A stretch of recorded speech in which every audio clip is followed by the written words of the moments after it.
Yo, it's your boy Nero Glace, and you know what's going on. We got more Stray Kids, but this time it's a video that just popped on my feed, released 5 days ago, called The Tiring Reality of Stray Kids Comebacks. So this video most likely will be showing all their hard work and how it can be affecting them, making them exhausted mentally and physically, because they have to do a lot of promo runs while touring, probably have to work hard in the studio, work hard making the videos. It's just a whole lot of coming to it. So let's get straight into it and see everything they have to do when they working on the album. This is Stray Kids on stage, and this is after performing. Stray Kids attend an absurd amount of music shows while promoting their albums. In their first year alone, they performed a whopping 66 times, and while we only see a quick little 3-minute performance, each one requires them to be there for 12 to even 15 hours. Unlike in 2018, not all of Stray Kids' music show performances are live anymore. A lot of the time they're pre-recorded. It's certainly The live shows are pre-recorded now. I wonder why. Oh, because they're probably doing so many and they got to push them out. They got a lot of stuff to push out. doesn't mean they're easy, but they're at least not waiting around quite as long. Back when they primarily did live performances, Stray Kids had to arrive around 7 or 8 a.m. The group wakes up much earlier, around 3 or 5 a.m. They get basically zero sleep at night. Because of that, they often end up sleeping during their commutes, or at least they try to. Even while they're driving to the station, they've got idle responsibilities. They often film this time, meaning most of the members, if not all of them, can't be asleep. Once they get to the TV station, they run through their dry rehearsals. Do you guys think you guys could do this? Even if it's for a lot of money? Some people can't even wake up to go get some money when they got a bill due. When there's nothing on the line. When it's something big on the line. Some people can't even go to work when they got a life bill on the line. You feel me?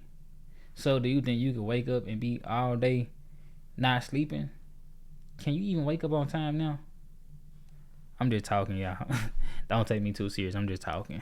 This is when they use the name tags. With about 20 acts performing each episode, this takes a while. Each artist needs to run through their performance long enough to understand what the plan is for camera angles, positions, and the goals. This gives the production team a chance to make sure everything is set up right. They certainly try to get through this as quickly as possible, but with how many of the music shows are live broadcasts, they need everything to be perfect. Rarely do people appreciate or even notice when something That is crazy. It's because you got to perform.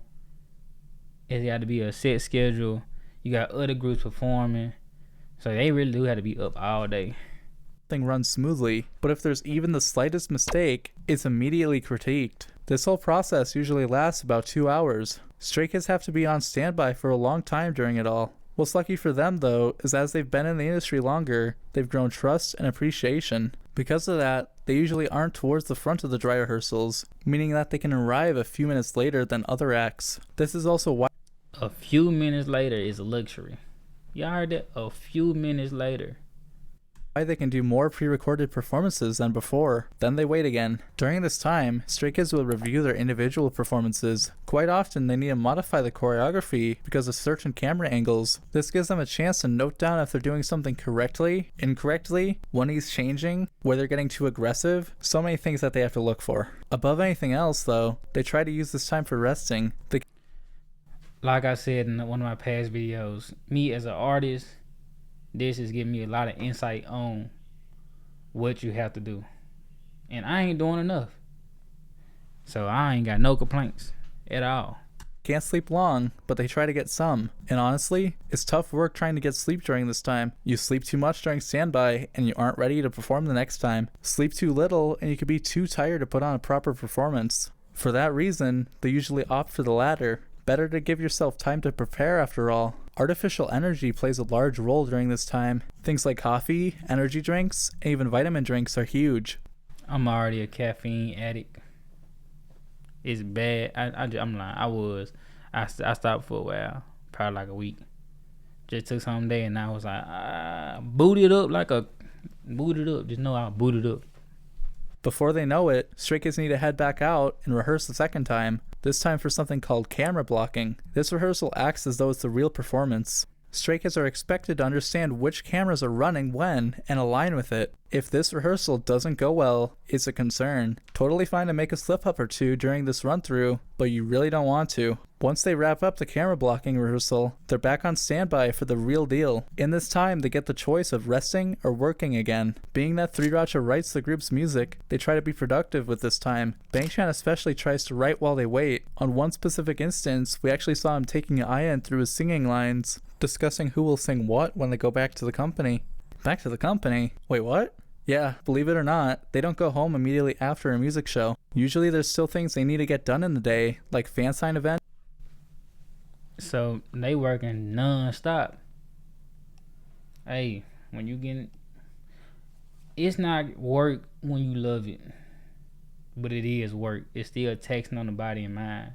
But when you love it, you got a little extra about it. You can do a little extra where if you was somewhere you didn't want to be, that extra work would probably, you would be dreading that extra work, and it'd be just hard to do.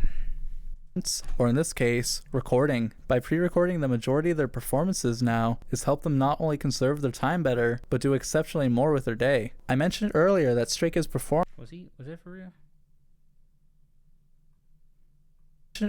Stray Kids performed at a total of 66 more with their day. Has helped them not only conserve their time better, but do exceptionally. Oh, okay. He had the.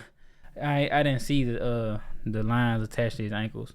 More with their day. I mentioned earlier that Stray Kids performed at a total of 66 music shows in 2018. Well, in the same year, they also hosted 45 different fan signs. This meant that Stray Kids needed to bounce from their performance straight to their fan event. Sometimes they got lucky and had only one or the other in the day, but it still meant they needed to attend something else, like an interview. I mean, they had to have a huge social battery. Like, bro, I just got through dancing for hours, been up all day, and then now I gotta go be uppity whoop-de-doo with my fans. But other people's energy can charge you up though. Like all their love and support can charge you up.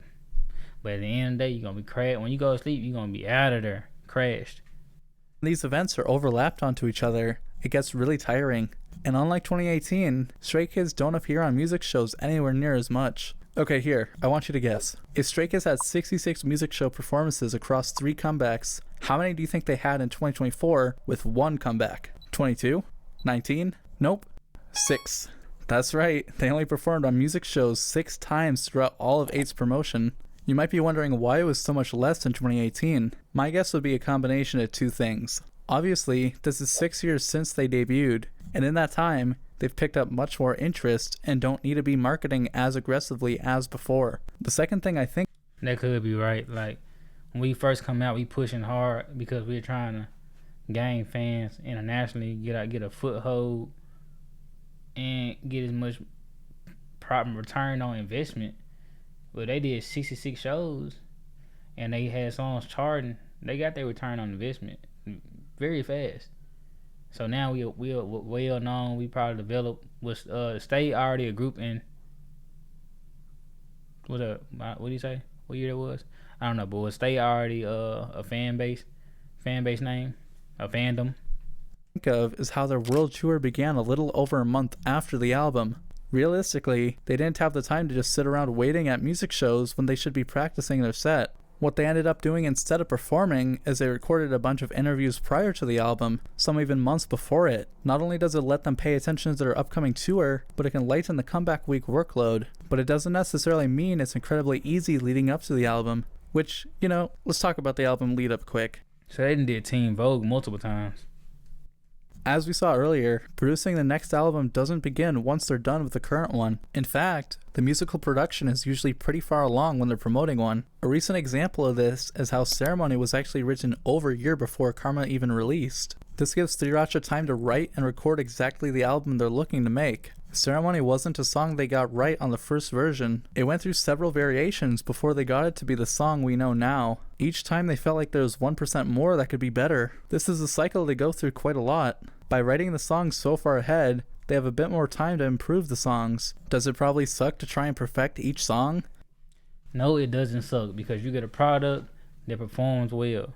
And once you establish yourself as an artist that can make good product, you don't want to put something out that you think you have as, you feel me?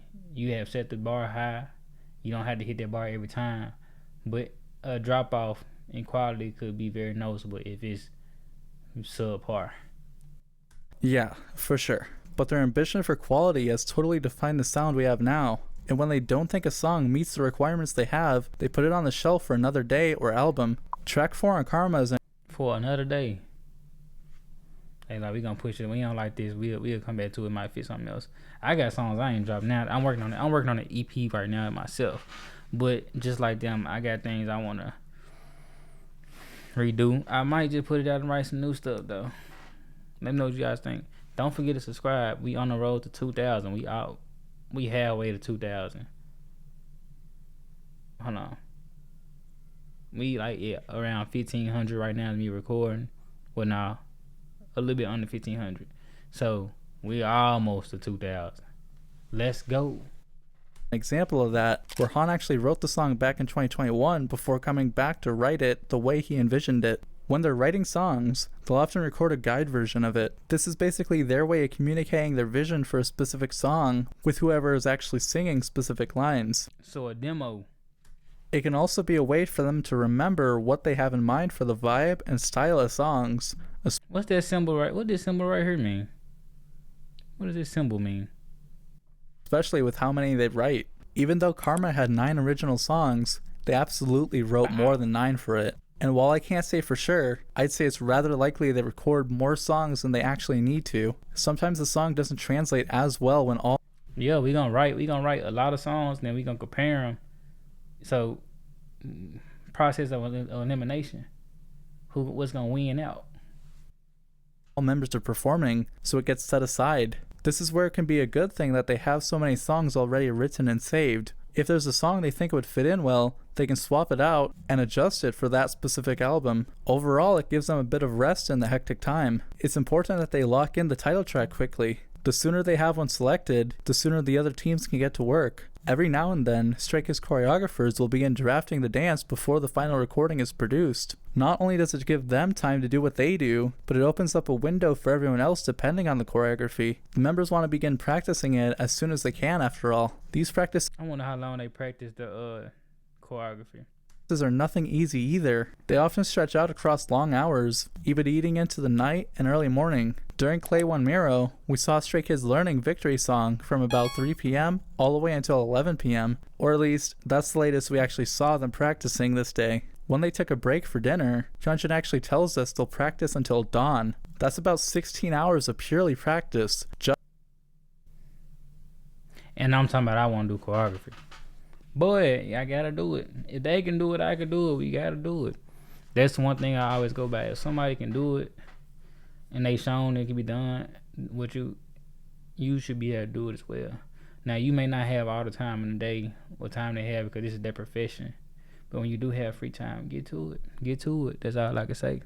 Us in the first day. It's so crucial that they get the choreography down perfectly. There really isn't any room for error. By the looks of it, the first day they practiced was on March 18th, meaning they only had 10 days to run through Victory Song before its first performance. That's really not that much time considering how much else they're doing. 16 hours of practice in just one day is absurd, but they kinda have to do it. It's smart to just practice really hard in one day rather than spreading it out across several days, since you're able to focus on just dancing that day. Practicing like this certainly comes with its tolls though.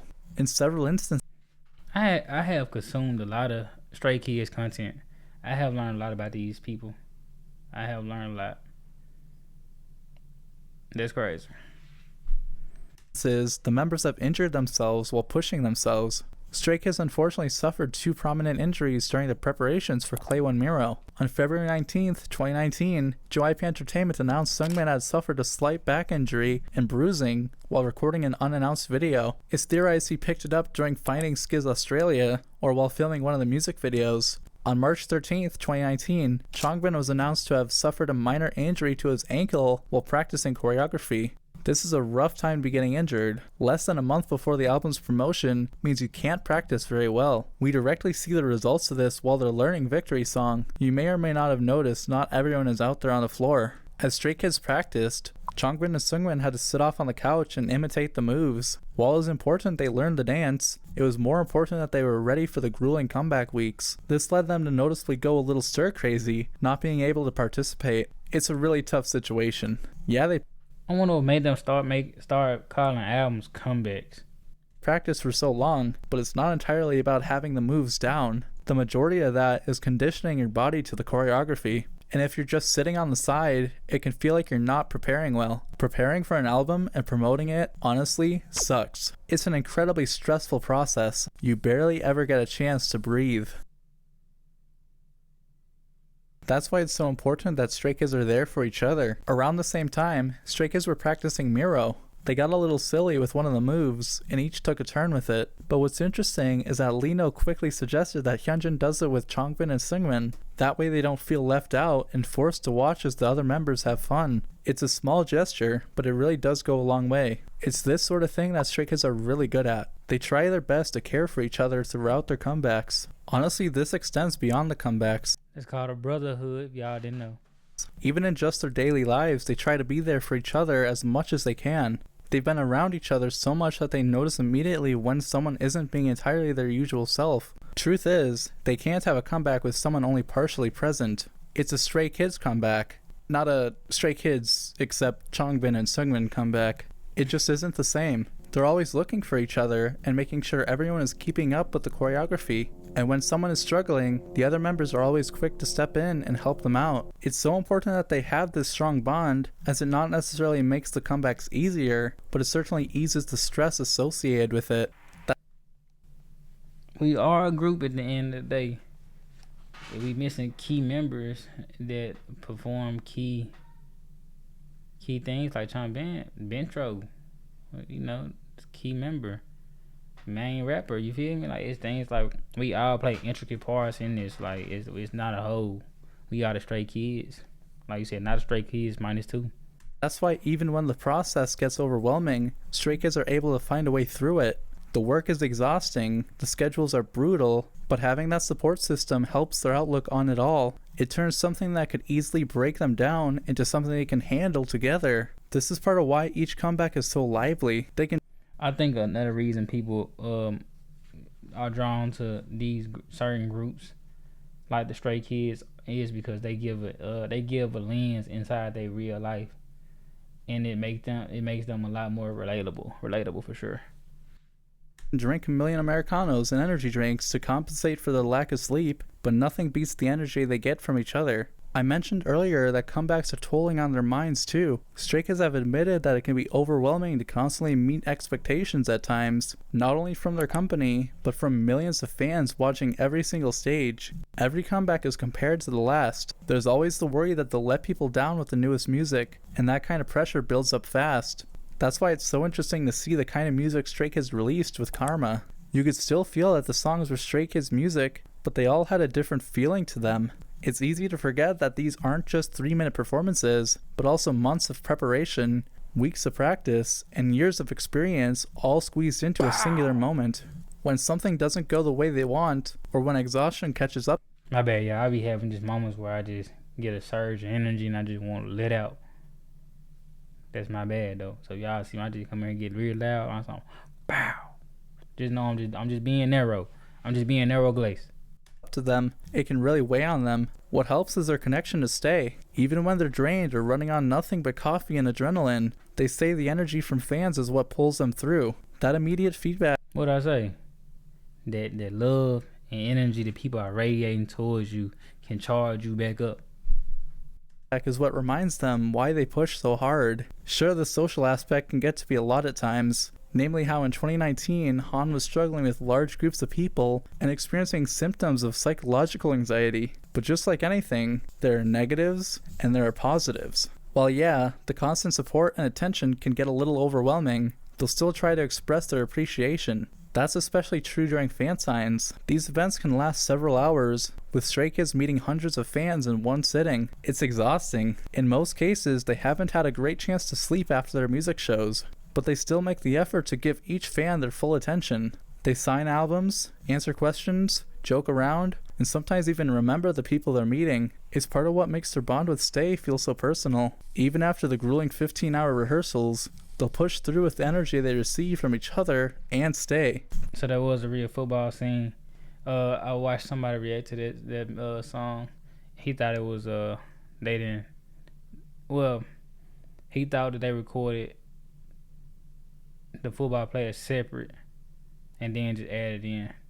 They understand that for a fan, those few seconds can be unforgettable. And for Stray Kids, that memory is what makes the chaos of comeback season worth it. It's a tough balance though. The same constant visibility that fuels them can also drain them. But Stray Kids have learned to find the good in it and turn overwhelming parts into their motivation. It's this ability to turn pressure into drive that they've been able to keep growing. Stray Kids comebacks are ultimately built on sacrifice. The sleepless nights, injuries, relentless expectations, and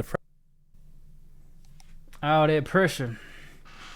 Could you guys be in a group? Could you guys be an idol? Like, do you really think you could? Would you want to be an idol? Or, well, not everybody wants to be an idol. But would you be okay with being an idol if you somehow stumbled upon, like you dropped a song just to play and it blew up? Would you be okay with that?